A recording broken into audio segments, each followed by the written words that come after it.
Nazaret, espíritu de carnalidad, malos deseos, en el nombre de Jesús de Nazaret, espíritus inmundos de fornicación, de adulterio, en el nombre de Jesús de Nazaret, atamos los espíritus inmundos para que haya concentración cuando se lee tu palabra, cuando se ora en tu presencia, cada mañana, cada mediodía, cada tarde, cada noche, que tengamos una concentración absoluta y los demonios se van en el nombre poderoso de Jesús.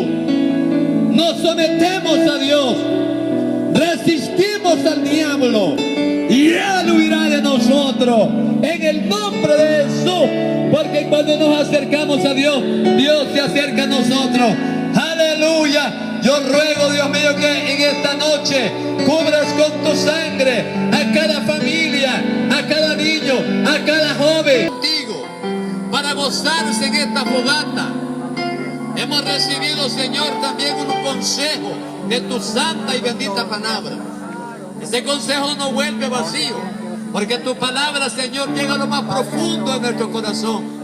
Venimos implorando su ayuda y su bendición, Señor, para cada familia aquí presente, para cada hijo, para cada nieto, para cada yerno, para cada nuera, para cada hermano, líderes que han venido, Señor.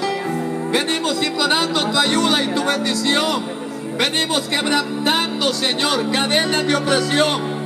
Venimos, oh Dios, atando y echando fuera el espíritu inmundo de la pornografía.